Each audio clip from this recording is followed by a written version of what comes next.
Yeah, national security, Buhari at the National Assembly basically is on the news that the president will be addressing joint session of the National Assembly on Thursday, the 10th day of December 2020, alongside Nigerians, briefing us about the security situation in the country. Basically, we understand that the House of Rep has been on this and ensuring that the president comes to the floor of the House to address them on this issue. And as germane as it is, the president did promise that he's going to be there soon, and the soon has become Thursday, the 10th day of December. Joining me to discuss this vital issue, starting from my immediate left, I have one-time gubernatorial candidate in the 2016 governorship race in Edo State.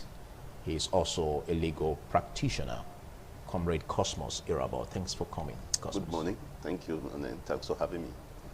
And next, I have an erudite and articulate politician, Ahmed Mamodu. Thanks for joining me, Ahmed. Thank you, Philip. It's good to be here again. Good morning, viewers. Ahmed, I chose to start with you. We look at the issues about the need for the president to address the joint session of the National Assembly alongside Nigerians. The House of Rep has been on this, but do you see this as a move by the House of Rep or by the National Assembly just to score cheap political points? Well, governance is about scoring political points and at the same time fulfilling the obligations of informing the people that you are leading on the steps that government is taking to secure their lives and property. So for whatever reason this is being brought about, I commend it. I commend the president for even accepting the invitation. And in enlightening the joint session of the National Assembly about the steps the administration is taking to secure lives and property, it will also serve as a means to address the larger Nigerian population and tell them what the government is doing and how they are doing it. So all of these challenges that we are seeing about security and so on and so forth, this is a good opportunity for them to engage and find out exactly what the government is doing. Okay, I said that to say this because it seems a whole lot of Nigerians are growing tired over the insecurity in the country. We pace back to the start of the administration of President Muhammadu Buhari, where he did promise that he's going to ensure that the Boko Haram are decimated. And we heard reports about the defeat of the Boko Haram insurgents. But what we are having presently, does it suggest that?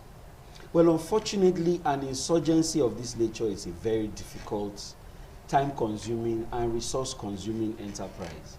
So it's unfortunate that we are losing. Any life that we lose is unfortunate. The recent massacre, very unfortunate. Our hearts go out to the families. But in understanding that we are fighting an unknown enemy, it's very difficult for us to easily put a place and time for engagement. Because an insurgency is by its nature guerrilla warfare. They pop up anywhere, they attack soft targets, and their aim is to destroy as much as possible. So if we had a conventional army with conventional leadership, it's easy to point at this is our target, this is what we intend to achieve, and this is how we will do it. If you take, for example, just the aircraft that America has agreed to sell to us, the Tucano super aircraft, yeah. Just the simple contract that we are talking about is going to take about 3 to 4 years to implement. It's not just the aircraft that is going to be sold. Pilots have to be trained, crew have to be trained, the hangar has to be built, the weapon has to be localized, and so on and so forth. So even though we are seeing constant attacks, the scale and the damage has been relatively reduced. Not to say that anything is good when you are attacking your citizens, but the scale, the ferocity has really gone down. That is without contest. Okay, we'll look at issues like you said over the killings in Zabamari, a community in Jere local government area of Borno State. And what necessitated this is like much of the killings are too much for the country to just look at and turn a blind eye. What do you make of this development that led to the invitation of the president to the National Assembly? Yeah. Well, this is not the first time that he has been invited. What I look at is the efficacy of the invitation, and when you get there, what do you tell them? And what is the output of what you tell them. Permit me to go back a little. When somebody wants to contest an election, you tell the people what you want to do. Based on your promises, which they call the manifesto, people vote for you. And anything outside that, as far as I'm concerned, I call it electoral fraud. You see, before this government came into power, their promises were anchored on 3 major subjects. The first one was insecurity, which of course is the essence of governance, safeguarding lives and property, and the welfare of the people. The second was on corruption, and the third one was economy. These are the 3 things, and when people saw these things, the first one being insecurity, they looked at the president as of them. So this one is, according to them, a civilian, and they said he was weak. This one has a military background, of course, fought well during the Civil War and all that. He should be able to do something. On that, he was voted in. And the first statement he made when he was making his speech was that the chief of army staff should relocate to Borno. So, I know we were all happy. During their campaign period, which is the manifesto proper, they said that Boko Haram, which is the major insurgency problem we're having, insecurity problem we're having in Nigeria, was going to be downgraded within 6 months. They said Naira was going to be 1 to $1. I heard that quite all right. I also heard somebody, a major player in the APC government, when he said that fuel subsidy was a scam. That is supposed to be, the phone price is supposed to be 50 Naira per liter. They talked about light. They said light, that's electricity, was going to be constant. They gave time frame. On this, they were voted in, and they assumed power. The tenure for a president is 4 years. The other 4 years is jara, so to say, and called on your performance. That is, within 4 years, you are supposed to carry out all your electoral promises. Outside that is fraud, electoral fraud. Now, let us look at the issue of insurgents. Has there been any progress? I mean, real progress, not progress of propaganda. Real progress. What was happening then that has changed? If there's change, the change is it has gone to the worse. The same Boko Haram picked people, slashed their necks. The same Boko Haram are raping women and all that. The same Boko Haram are collecting tax in local government areas, mounting checkpoints. These were said by even the Sultan of Sokoto. So I stand to be challenged. Okay. Now listen, if all these things happened, what is the difference between this and what happened before? Okay, so the issue of, with due respect, my brother, the issue of the National Assembly, the joint session inviting him, for me, it's rhetoric. Because when he gets there, as far as I'm concerned, he reads written speech and goes back.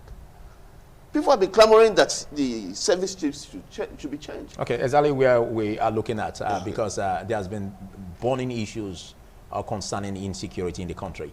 And you agree with me, Ahmed Mamadou, that one of the questions that will be raised will be bordered on the refusal of the president to remove the service chiefs. What do you make of this? Because Nigerians are itching, waiting for that. Okay, let me quickly touch 1 or 2 things that my co-discussant said quickly before I come to what you said.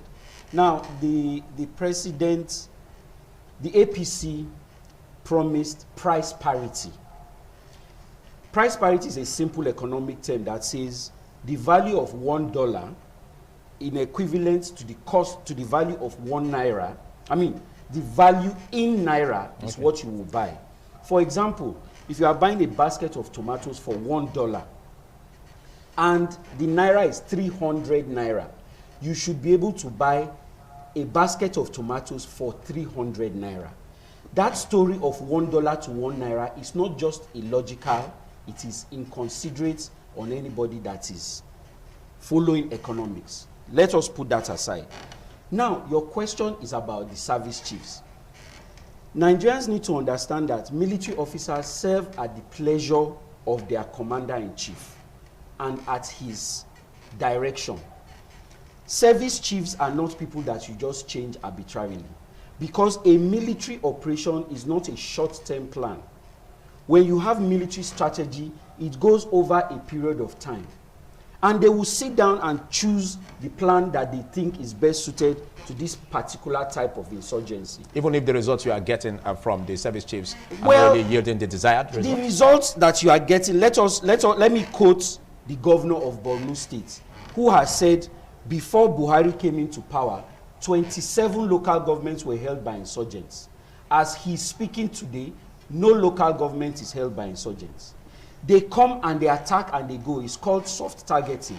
But they do not hold the territory anymore. Okay, but are you trying to downplay the insecurity issues No, presently? I remember in my first comments, I said one loss of life is too much. So I'm not downplaying what is happening. I'm putting the reality on the ground. Nigerians have to understand that we are in a war situation. Okay, but without playing politics about this, don't you Yes. think that it's high time the service chiefs are changed? The main reason you will change service chiefs is to change the direction of your policy, okay, or the direction of the war that you are fighting. If you want to change service chiefs, I have no qualms for him changing the service chiefs. It will allow some growth, it will allow younger officers to come, and perhaps fresh ideas. But essentially, military warfare is not fought on a day-to-day basis. You have to have a long-term plan, you have to have the equipment, the personnel, the knowledge, and the know-how on how to execute it. So even if you are talking about changing service chiefs, the next service chief is going to come from among the officers who are currently fighting this war, either in the headquarters or in the war front. Okay.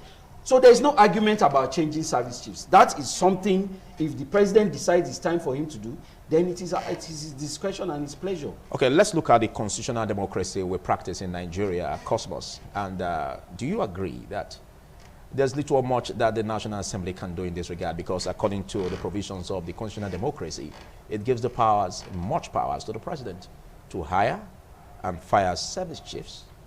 What do you think this whole joint session address will amount to? Excuse me. As far as I'm concerned, it's the usual politics. If it was the 8th Assembly, I'll tell you that perhaps something will come out of it. But as we take my own personal position, I think it's the usual politics. I don't see anything. Has it to do with the Assembly or the constitutional provision? The Constitution gives the president the power to hire and fire with regards to the service chiefs. So that is his prerogative, it's his power. The National Assembly really cannot say anything about it. They can only advise him. You cannot order him. That's his power. You understand? But over and above that, he should also know that the Joint Assembly is an amalgam of the people that voted you into power. You are just a representative of the people. So if the people say change, you are not supposed to tell them, I have the power to keep them. You move in consonance with what they said in a genuine democracy. Because it's the people that put you there. You are not better than anybody. It's just that somebody has to be there. You get what I'm saying? Just as you are not worse off than anybody. So that is what, but for me, I feel that nothing is coming out of it and nothing will come out of it. If the people say change the service chiefs, I expect that in a genuine democracy that have value and respect for those who voted for you, you change them. Now, the issue is not even change the service chiefs. That these people have crossed the age of retirement. And why do people retire? Because the body mechanism is worked in such a manner that it gets to a particular level, retrogression begins to set in. You don't function like you functioned when you were younger. And then they say, go, let fresh blood come into the system. Okay. You understand? Let's look at the aspect of the presidency where it did say that the aspect of global powers blocking an easy access of the country acquiring the required weaponry to fight this insurgency is quite a setback to the government. Do you take that as laudable? You see, I always laugh because I have grown to the level where I see one, I know it's one. When I see two, I know it's two. But those who don't know, those who know, who are trying to be economical with the truth, I see them as hypocrites. With due respect to them. You understand? Somebody was there. This person even tried to get arms. They blocked him. He even had to start going through people. And they said he was incompetent. Nobody said that was a problem. You understand what I'm saying? So, these people you are fighting, do they have jet fighters? Okay, but can you take away the global politics that surrounds the global the power politics? blocks? With due respect, the global politics does not even play anything here. Does not play anything. This is a localized warfare. Yes, to an extent, some people are coming from neighboring countries, but the same. That's why they say the maturity of the president is the most vital ingredient, asset of a country. You know that yes, some people can come in. Some people are coming from Niger. We have boundary with Niger and other African countries. Instead of sealing up the boundaries in that area, you say they can come in. That when they come in, at the point of entry, they give them visa. Meanwhile, you are blocking the entrance for commodities, food commodities. That one is not even the issue.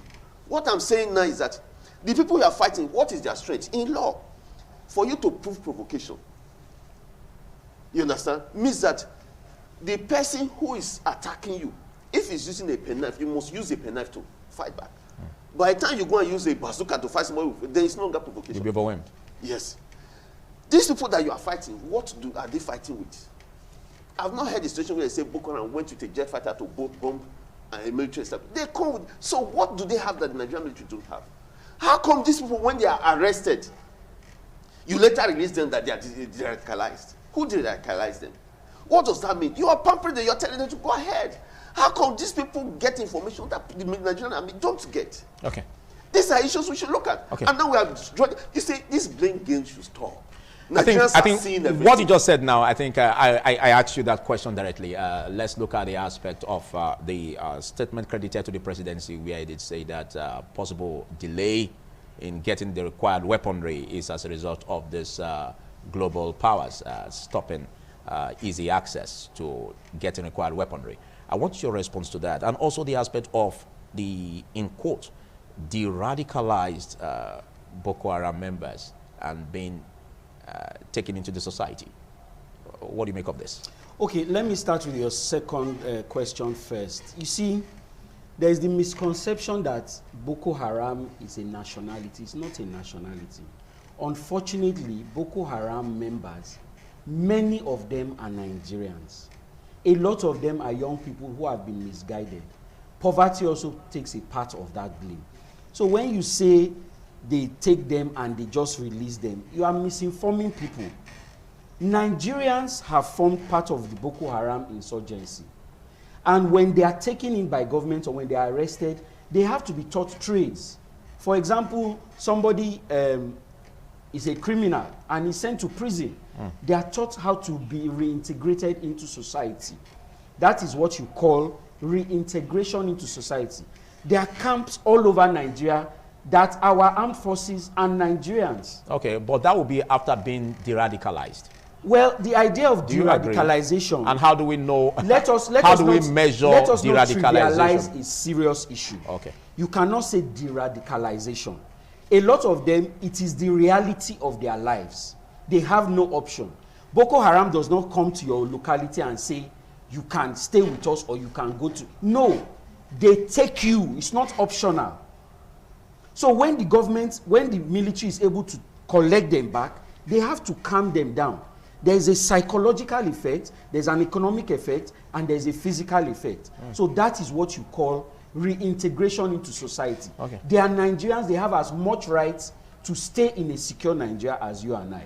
Now, back to your first question, if you remind me again, because I'm trying to make sure that I get it. We're looking at the global powers, like the reason being given by the presidency. Your question is, what is the influence access of the global powers? Yeah. Let us look at Nigeria as part of a larger world committee of nations. It is wrong for you to believe that Boko Haram is a localized insurgency. We have borders with about 7 countries. We don't only have border with Niger. That is also wrong.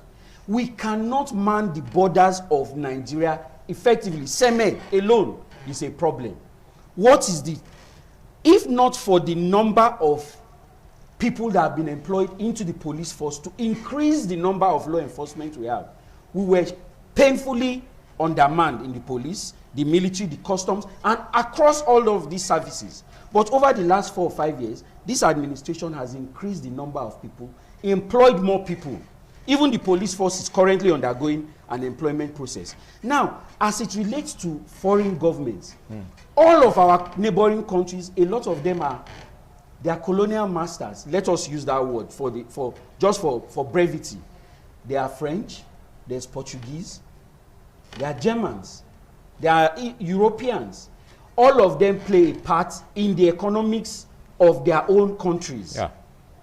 Benin has a problem, Niger has a different master, and so on and so forth. So for you to say it's a local problem, when even the funding of Boko Haram has been traced to an international insurgency, that is not telling the truth to people. So we need to understand that there are so many factors that are fueling this insurgency. Look at the crisis that happened in Libya. All the arms, Libya was a militarized state. It was under a dictatorship. All the arms in Libya have found their way out of Libya. Where would they go to? They will go to places where there are insurgencies, just like where there is Boko Haram, and so on and so forth. Recently, even the presidency made a statement that we have to find a way to find how to get the small arms that are in circulation out of circulation. Those small arms are what is used to commit localized crimes, armed robbery, kidnapping, etc., etc. So we need to understand exactly what it is that we are fighting. Okay, by and that we are need you to understand that by telling ourselves the truth at all times. Okay, by that are you saying that Nigerians should allow more time for the administration of Buhari? I'm saying Nigerians should keep on pushing the Buhari administration, should keep on demanding that they do more. Okay. But they should also educate themselves on the realities of what is going on. Are we not also faced with the fear that there's little to the patience that Nigerians could have over these excuses? I started with saying that one life lost is too much, and I will still stand on that. I am an APC member, but I believe that a lot more can be done and should be done to secure the lives and property of people. And I believe that the administration is doing what it feels is the best under the current circumstances. Let me quickly address also something before we go anywhere else. Military officers serve at the express commission of their commander-in-chief. They are not subject to the simple rules and service regulations of the civil service, age of retirement, etc., etc. You may have heard it. A general can be called back from retirement at any time, no matter his age, because he may have the requisite knowledge in particular warfare or deployment of particular equipment that he was trained for. And if that service is required, the commander-in-chief can call him back to service at any point in time. So the idea that service chiefs have somehow overstayed their age and all the rest, it is entirely incorrect. Thank you, Ikeja George. Joining me is TMI Tuesday. I've been having a very resourceful chat with Ahmed Mamodu and also Cosmos Irabo, both politicians, on national security. Buhari at the National Assembly, which is bid for Thursday, the 10th day of December 2020, just a couple of days' time. Well, let's look at the aspect of your expectations and inputs that you want the National Assembly members to deploy into making this meeting with the president very, very vital. Thank you so much, but let me just say a little on what he said. You see, when they call retired generals, first of all, I want to say, why do they retire at all? Age. When they call retired generals, that is when perhaps there's something special you did. For instance, your thesis is on a particular topic. They come to you to explain to them. So you still come. That is when those ones count. But when you are in a saddle of leadership and your output is porous, then why keep such a person there? When you get to the age of retirement, you go. Even in some cases, you are asked to go. Like when Smith was Inspector General of Police and one Mekudi or so escaped from custody. The president said, no, I can't take this. IG go. IG was not the person that did it. The IG is at the behest of the president. They brought in another person and things changed. You see, there are times when you bring in people, they want to tell you what they can do. Let me cite a little instance. I was discussing with an army officer about this Boko Haram issue. He laughed. He said, they know what they are doing.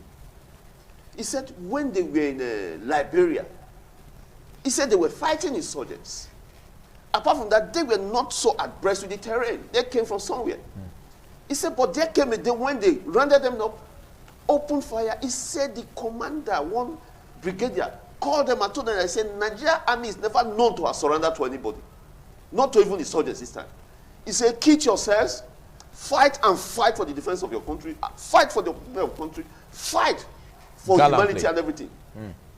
He said, I will not tell you when to shoot or when not to shoot. Shooting is at your discretion. Fire, they started. He said they fought till everywhere started smelling blood. At the end of the day, they emptied those people.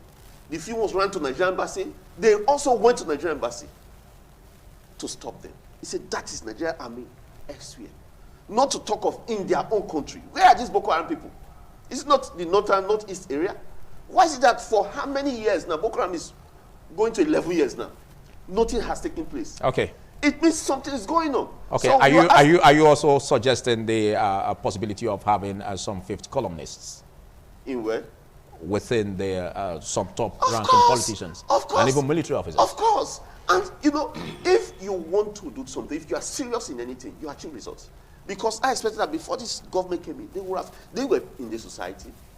They criticized the government, that, yes, this government is bad, and they have solution to it. Okay. And when they came in, I expected to see the solution. Okay. Not coming to tell me the same problem. Are you also suggesting that what should be on attention, call to action for the president is also to find a way to reveal some fifth columnists within this?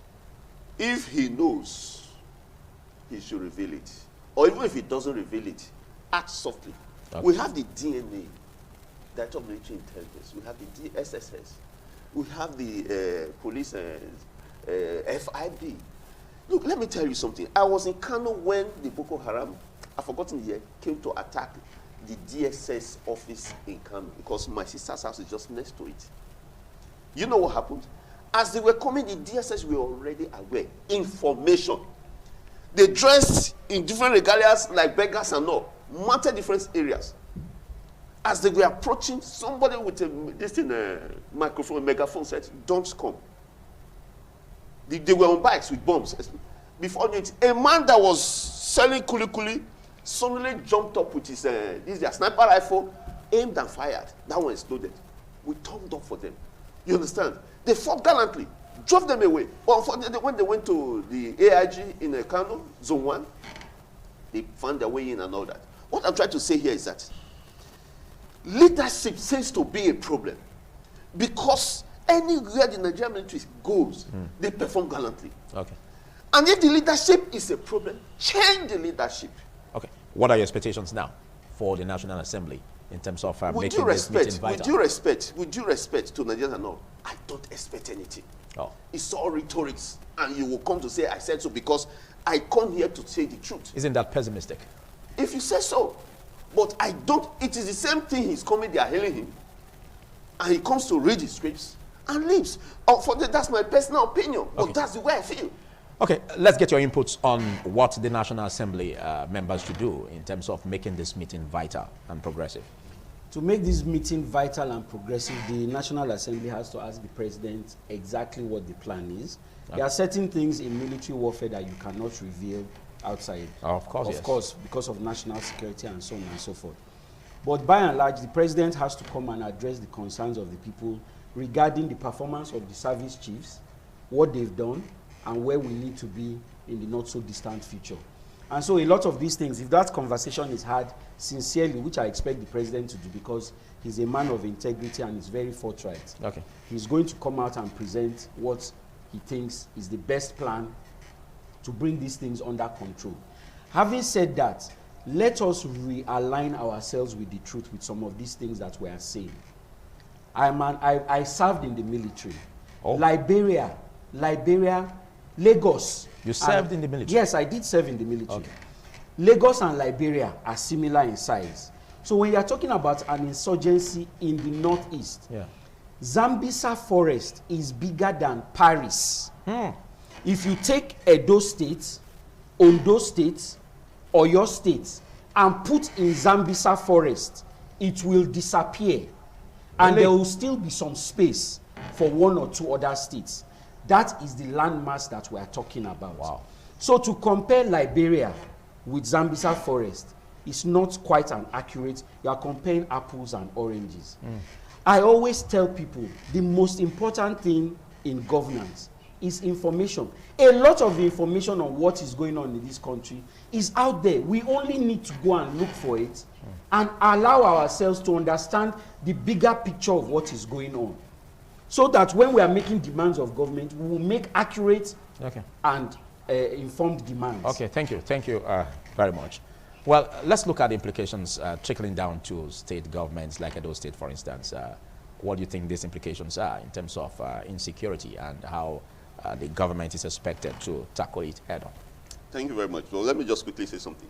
You see, I don't need to be in the military to have served in the military to know that a desert is a place where targets are easily located, easily spotted, because you don't have big trees there. But when you come to Liberia, it's a mangrove forest where it's even difficult to locate targets. Okay. But let that be as it is. Okay. You see, the insecurity issue has trickled down to states.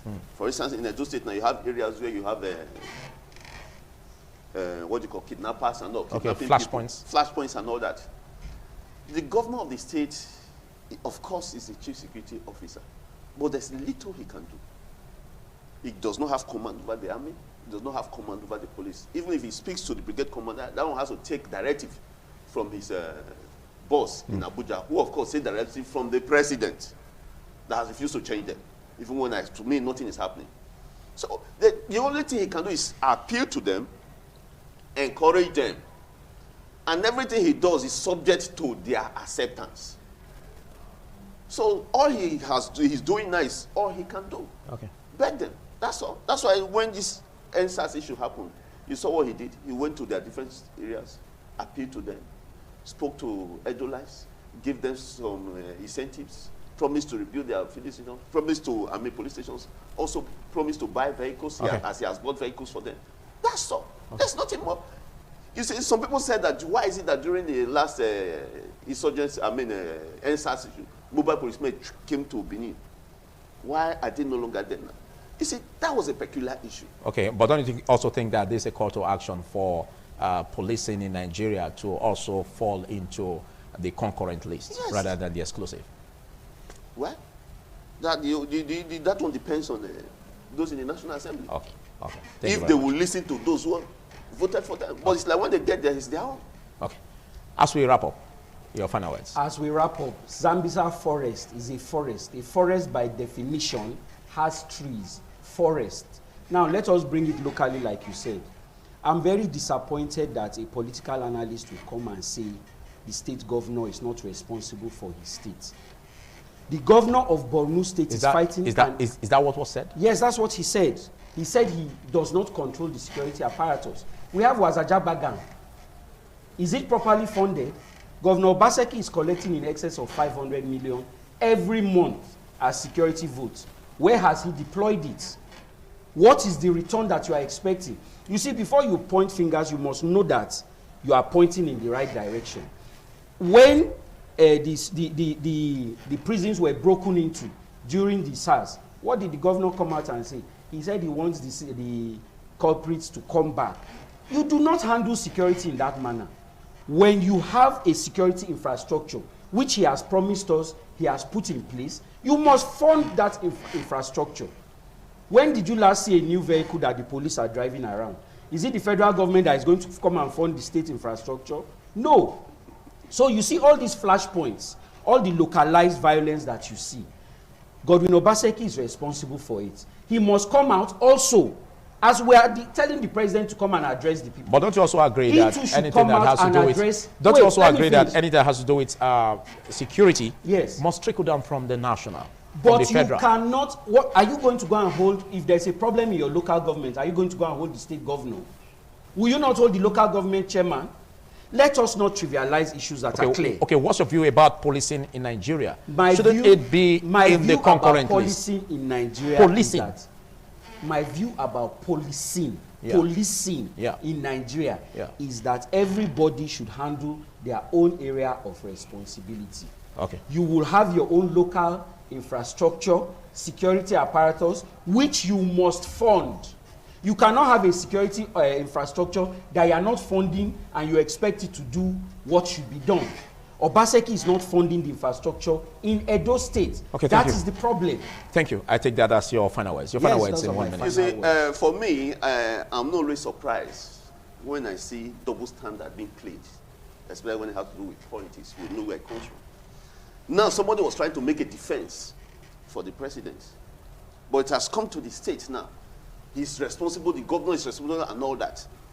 The issue is, does the governor control the military? Does the governor control the police? Should the governor use his blood because he's the governor of the state? What do you call it? The money you are saying comes as security vote. So if it comes as security vote, you should give it, you begin to use it to pay police salaries? What he's doing, he's doing. During the debate, you heard he said they have acquired drones. What does drone do? Now, procuring police vehicles, is it the responsibility of the governor? No, it's the federal government. So if he does it, it means he's going out of his way to do it. So as far as I'm concerned, let us be factual. If the government, if the police was under the control of the governor, then you can hold him accountable.